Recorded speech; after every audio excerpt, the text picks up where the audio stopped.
everyone, it's Syerra. So today I'm showing you guys me opening up about one of my mental illnesses. So it sounds very dramatic how I'm saying it. This video is very, very important for me, and I hope that can help a lot of people, whoever watches this, whether people watch this like now, in a year, and 10 years from now. I just hope it can help some people at some point. And also there are so many people in my life that know me that don't know I have this, and a lot of people do know this but don't know like how bad it has gone over the years. And I've wanted to open up about this for a very long time, so now is the time. There's no really explanation for why I'm doing this. Now it just feels right for me. I think it's because I'm actually taking into consideration that I want to fix this. Well, fix it. I'm working really hard on it, and I just want to open up. So, as you read by the title, I have trichotillomania. People who don't know, it's a neurological compulsive disorder. It's a mental illness, and it's basically people who have a really strong urge to rip out their hair. Scalp hair on the head, eyelashes, eyebrows, body hair, like arms, legs. Just a very strong urge to rip it out.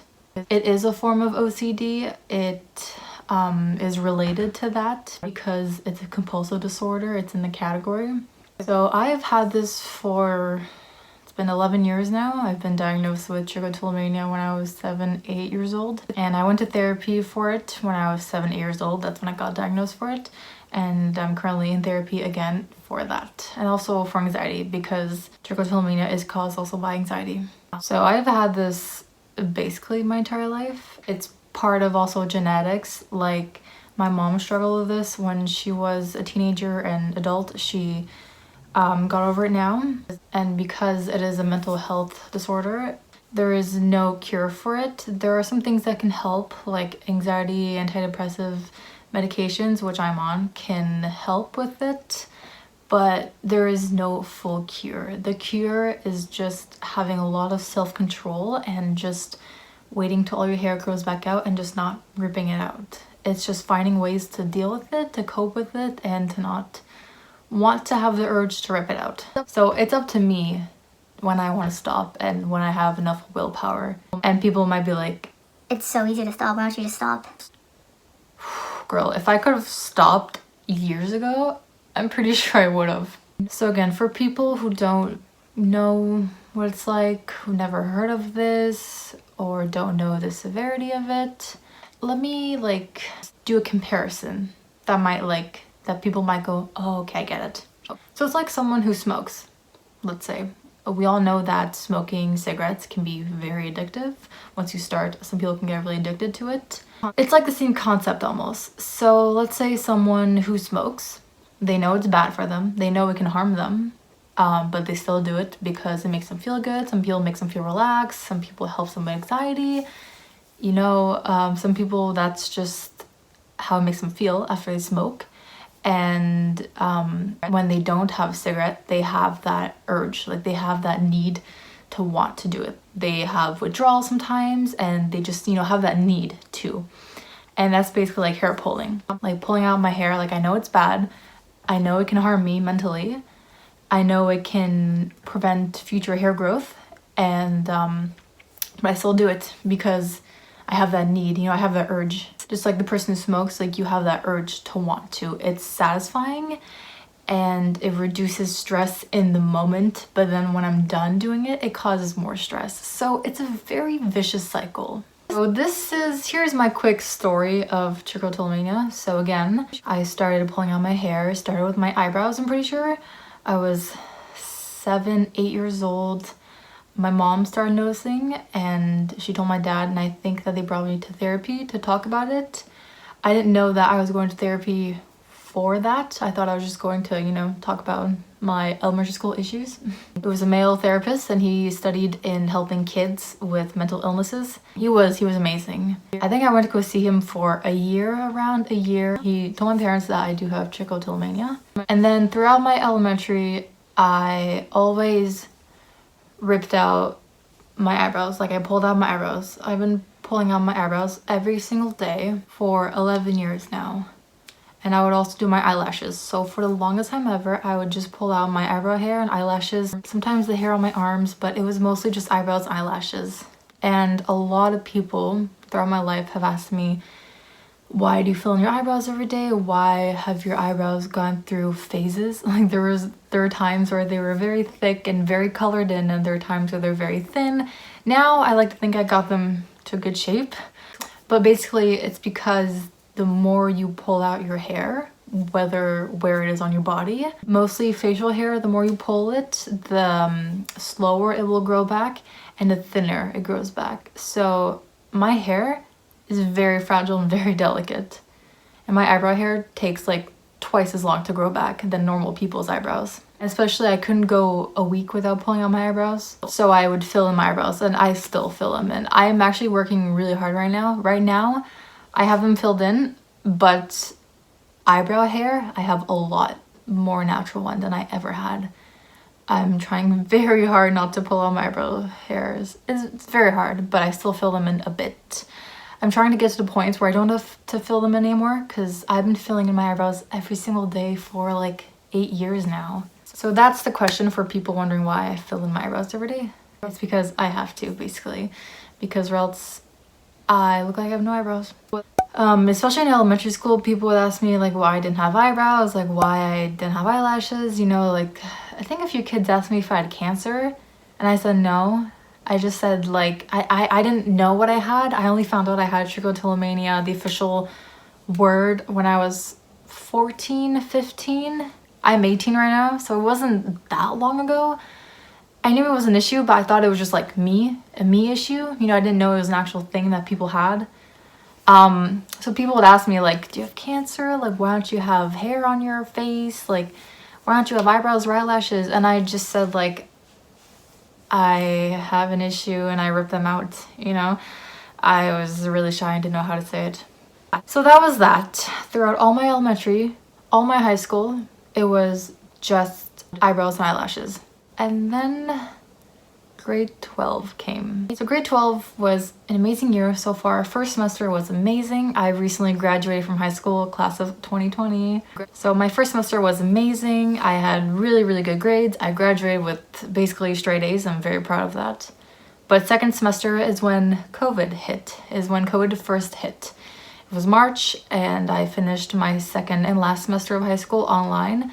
Very smooth, very easily, thank God. But during March and April, the first lockdown that I've ever experienced ever, it was really hard. It really took a toll on my mental health. I wasn't able to see anyone because it was the first lockdown. There was no exceptions. I could not see anyone for a good like few months, and it was really lonely, isolating. I wasn't working at the time because everything was closed, you know. It was really, really, really lonely. And during that time, I started ripping out the hair on top of my head. It started with a small patch right here, and then it would go back and back and back, and then it grew here. So there's a very big patch on my head where it was bald, and because I didn't know how long the lockdown was gonna last, I really didn't care at that point. I was like, well, I'll cover it up with makeup, I'll cover it up with a hairstyle and a bun, you know? I did find ways to cover it up for a long time, but I think come September is when it got really bad. I was pulling out the hair on top of my head for a very long time. Well, it felt like a really long time. Every day from March to now, basically. I'm working very hard to try to let it grow back. But again, I've ripped out so much that it takes a long time for it to grow back. And no one really noticed at first. I think people noticed, but they just wouldn't say anything. I've had some family members kind of like look at my head kind of weird and be like, you know? I've noticed that, but I don't think they wanted to say anything because they probably didn't know what was happening, you know? But my parents knew about it. I told my parents about everything. They were super supportive of it. They, you know, they wanted me to stop, but they don't really understand what it's like because they don't have it. I tried so many ways to cover it up too. I had my hair in a bun, I had my hair in a ponytail for a long time. More recently, I bought bandanas because it got to the point where even if my hair was in a ponytail or tied up with makeup, it was still very noticeable, especially in daylight outside. So I would put a bandana on top of my head every day to work. I wear hats, I wear, you know, the hoods on top of my sweatshirts to cover it up because I was so ashamed and embarrassed. I didn't want anyone noticing it. It's only recently that I showed my parents what my head without makeup actually looked like, because for the entire year of 2020 I was so ashamed and didn't want to show them. They tried telling me like, show us because we want to see what it's like, we want to help, but I was so embarrassed that I didn't want to. It's like a big secret that I've had my entire life, and it's gone worse now, and I'm really ashamed and embarrassed to open up about it. And I want people to know what it's like, understand the struggle, so that if they know anyone who has that, they can be like, oh, you know, basically be more educated about it, because it's common but not common enough. I think in the future it's gonna be more common where people know about it, but right now you say the word, people are like, huh? It's not as common as anxiety, depression, or OCD or ADHD, stuff like that, you know? Also, at the end of the video I will show how my head looks like now, so that people can know the severity of it and people can know they're not alone if they have this issue. Here is what the hardest part for me of struggling with this was. I missed simple stuff, like very little stuff. Like I missed just like running my hands through my hair and not having makeup on them. I had makeup on top of my head for so long. It was itchy too, and I couldn't scratch it or else I'd have black pigment in my nails. I miss just going swimming. During summer, I refused to put my head underwater because the makeup on my head will come off, the makeup on my eyebrows will come off, and people are gonna look at me like I'm insane. So I refused to go in the water. I didn't let people, you know, style, play with my hair. I know my friends, we like to do each other's hair, but when they would come near my hair, I was like, no. I miss waking up and, you know, just brushing my hair, putting on clothes and calling it a day. You know, now I wake up, I put in my hair topper. I wake up, I put in this hair oil in my hair to make my hair grow back. I have to fill in my eyebrows. I have to do all these things to look normal. Yeah, I did mention hair topper just now. This hair on top of my head, it's not real. It's not my real hair. This is my real hair. This part, it's not my real hair. However, it's made with real hair, but it's not mine. And I found this off Amazon. My stepmom ordered it for me. Thank you so much. It has saved my life, honestly. There's clips right here under it. There's a clip right here, and you clip it to the hair on your scalp and you style it however you want. Like little stuff that people don't understand that I miss. You know, I just miss the simplicity of waking up and, you know, just putting on clothes and going. You know, I have to constantly think of covering up my hair and making it look normal, whether it's a hair topper, a bandana, a hoodie on top, you know, all these things. Even in my house, I would walk around with a hat on top of my head because I was too ashamed to show my parents, show anyone the damage I've caused, you know, because it's me who's done this, you know. Whew. I've been talking a lot. Okay, so this is the first time I'm showing my real hair on camera. I'm very nervous. You know, it's like revealing a big secret to everyone. And I'm actually really nervous, but you know, if this can help and educate people, that's amazing. So this is the hair topper. It's made with real hair. All right. So you can't tell right now because I'm not leaning my head forward. This is my real hair. Okay, you ready? This is the top of my head.